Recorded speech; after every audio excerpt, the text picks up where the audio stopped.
Merry Christmas, everyone, and welcome to the best cooking show of all time, okay? Today, I'll be showing you how to make a beautiful Guinness stew with the perfect mashed potatoes, okay? So, let's just get started. All right, welcome to the kitchen. Today, we're making Guinness stew with mashed potatoes, a recipe that I hold very dear to my heart. The first meal that I ever made for my parents growing up. So, what we got going here is a nice preheated cast iron pot that we're gonna start off by cooking some bacon in, chopped up really good. A little stir stick here. We wanna render the fat out of this real nice, so we get all that flavor into the stew itself, and we also get that lovely bacon smell in the house. Bacon has so much fat in it that you don't need to put a bunch of oil and butter in the pan. Okay, you can just put it in dry. I'd like for it to crisp up just a little bit. Meanwhile, I can explain what we have here. We've got these carrots and celery and onion and garlic that I chopped up pretty roughly last night. This braise, or this stew, is going to sit for at least 2 hours. So it's important that you don't cut your vegetables really small or they'll just become mush, okay? And we have some celery here, if I didn't mention that before. The meat that we're going to be using is this beef chuck that I've again cut into fairly large pieces.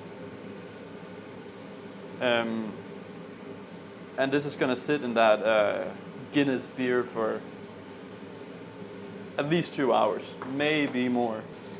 This may sound strange to you, but we kind of want like this kind of stuff here that gets stuck on the bottom of the pan, so that when we pour our liquids in, the beer and our stock, we get all that flavor that's stuck in the pan, which will add nice depth and flavor. This vegetable combination here with the carrots and the onions and our celery over here is a very, very standard, like French classic combination that you'll always use for soups and braises and that kind of thing, because it adds a lot of depth that you can then build upon. So this bacon is looking really nice. I think it's just about ready to take off the heat. We got a lot of that kind of goodness here stuck to the bottom. We'll make sure this is really nice and hot as we take out our bacon without blowing bacon grease in our face. You don't need to use a cast iron pot for this kind of thing, but I do recommend using something with a thick bottom. Because of the fact that this is made of cast iron, it holds on to heat very well and lets go of it with difficulty. That means that we can now add our beef chuck.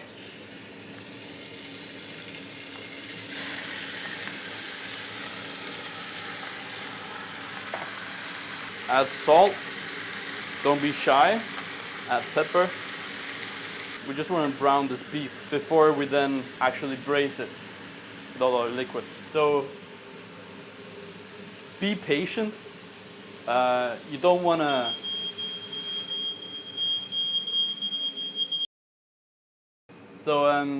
be patient.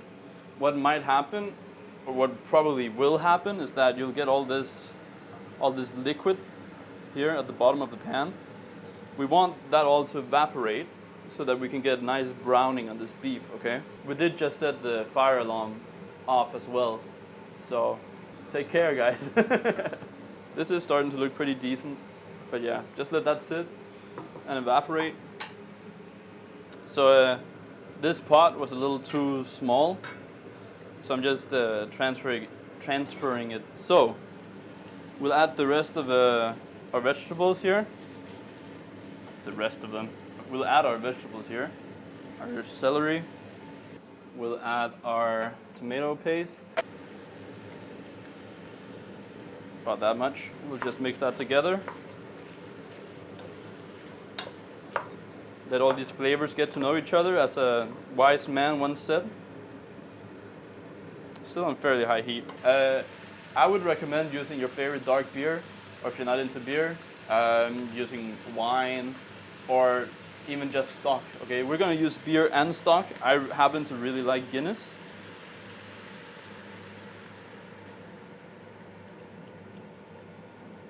Yeah, about half a can. Should do it a little bit more maybe. The rest is for cameraman Eric. Now, this pot from earlier, obviously if you just used a large enough pot to begin with, you don't need to do this. But because we're silly people, we'll heat this back up, add our water for our stock. We're using a calf stock. You can also use chicken stock, whatever you got on hand. Doesn't really matter. As long as you don't use like fish stock. Calf or chicken preferably. So to this pan here, follow the instructions of your stock obviously. I'll just add just about half a liter. All this water here will loosen up all that goodness from the bottom.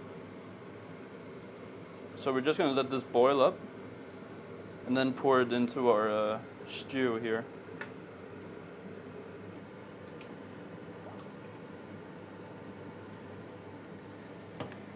At our stock, I added about like 3 tablespoons or something like that. If you're using stock cubes, then 1 cube should do it. We just want enough liquid in total that the beef in here is just about covered, okay? That's the important part.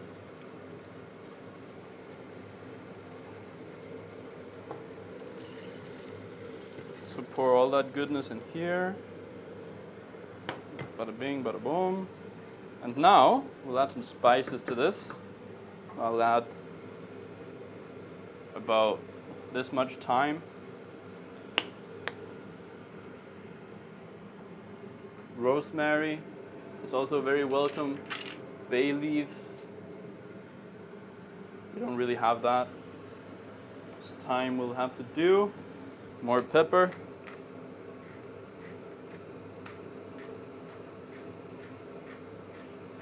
And then we'll give it a final salt at the end.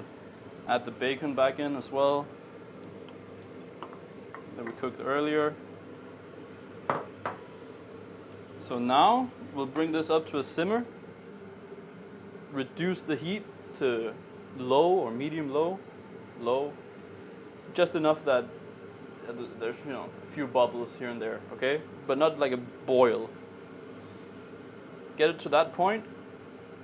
Cover and let it sit for 2 hours, and then we'll see what it's like at that point. It's about this point here where there's definitely movement, but it's not boiling. We want to keep it at this point for at least 2 hours. Then we just cover, and that's the majority of the cooking done. So let's clean up here a little bit. All right, so our little beef stew here has been sitting for I don't know, like 2 hours I think at this point. So let's just check how the meat is feeling. If it's tender, it's not really. It could use maybe an hour or more or so.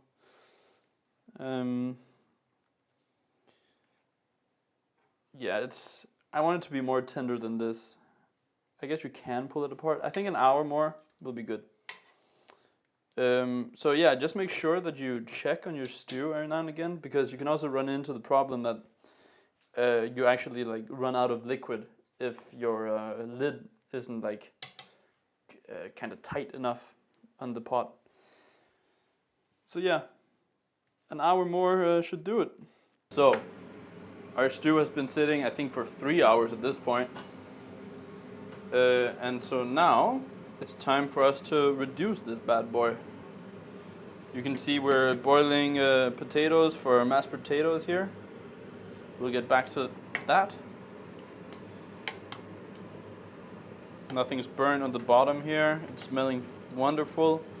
So we'll set it up to sort of high, medium high. And we'll just really like bring it to a big boil. and let it sit there until the sauce is thickened. After that, it's time to give it a final taste, final seasoning with our salt and pepper and our vinegar reduction here in this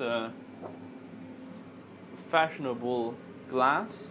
This is just vinegar that I've reduced. That's it, literally. There's nothing else to it. It's just to make it sweeter and more acidic. But to me, when you reduce vinegar, it makes it less vinegary. It removes some of that harshness. Even though when you boil it, it is very harsh. I can still kind of sense it in my lungs. The cameraman Eric was damn near fainted. So aim for the weak-hearted. I am both very opinionated and passionate about mashed potatoes, okay? So let me show you how I think mashed potatoes should be done. I feel like a lot of people tend to overwork their mashed potatoes. And I think that's a shame, because if you do overwork it, it kind of gets this consistency of like glue, which is just not nice. So we have our boiled potato here, and then we're gonna grab a fork and a knife. Obviously, if you have like one of those potato stompers, that's ideal. It's said that the more butter you put in mashed potatoes, the better, which I do agree with, but I'm also trying to lose a little bit of weight, or at least not, be super unhealthy. So I think we'll do a nice medium, Hey Harald, Yes? just for reference, that's about 1 kilogram of potatoes, right? Yes, about 1 kilo potatoes and maybe like 100 grams of butter, maybe 150. That shakes about. You know what? For some reason, you always got to do like a small kind of meaningless bit. Whatever. We got to get going here before it gets cold. So we have the butter in, salt and pepper. Potatoes can take quite a bit of salt, honestly. But of course, with cooking, you can always add, but you can never take away. Loads of pepper. I'm a big pepper head. And then we'll mash it while the potatoes are still hot enough to melt the butter and kind of emulsify it. I don't sieve my mashed potatoes because I don't like the texture. If you like sieving your potatoes, sieve your fucking potatoes. I don't care. Well, I do, but that's, not my business. I'll add a bit more butter. Okay, boom. Then I'll add a bit of cream. You could do milk, but it's Christmas. Yeah,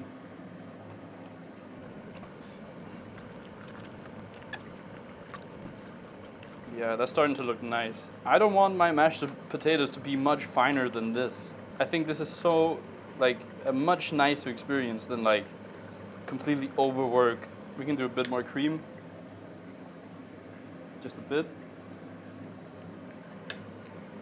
Well, let's just taste for seasoning. Needs a bit more salt and pepper. But apart from that, that's honestly perfect mashed potatoes to me. Salt, pepper. Boom. Perfect mashed potatoes. No need to sieve it, no need to do nothing. Just a fork, properly boiled potatoes, butter, cream, salt, pepper. I will put chives, finely chopped chives in there, but I won't mix it in. I'll put it on top. Our stew here is almost reduced as much as I'd like, a little bit more. So I'll add a little chunk of butter. Boom. Then I'll add some salt, some pepper. That butter is mainly for texture. You can kind of see it, maybe. I can feel it. Oh, right, of course. Our reduced vinegar. Let's start with a half, maybe. Like that. Now, I told you earlier to let it sit for 2 hours. We have, as a bit of an experiment, let this sit for almost 4, I think, at this point. I think I would actually just stick to 2 because the meat is really falling apart, which is nice, but I think I would rather have it be just a bit more together. I'd say that's it, honestly. I'll turn off the heat. Okay, so this is how I would plate this, okay? You get a nice big spoon for mashed potatoes.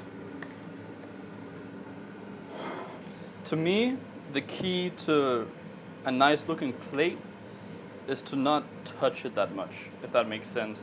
I don't mean like actual physically, I mean like 1 spoonful here, boom. Actually, what I'm doing right now is what I'm talking about. Like, don't keep going back and doing the same thing. Then we got our stew here. Try and get just a bunch of the solids here. Put right in the middle. Nice. Wonderful. And then get a bit of the sauce.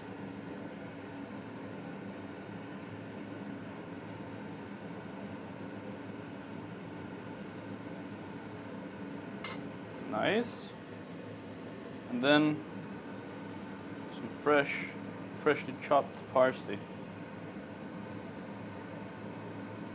Don't be shy with the herbs. And that, my friends, Guinness Stew. Bon appetit! That's it. It's really quite simple. I think it's more simple than we made it look in the video.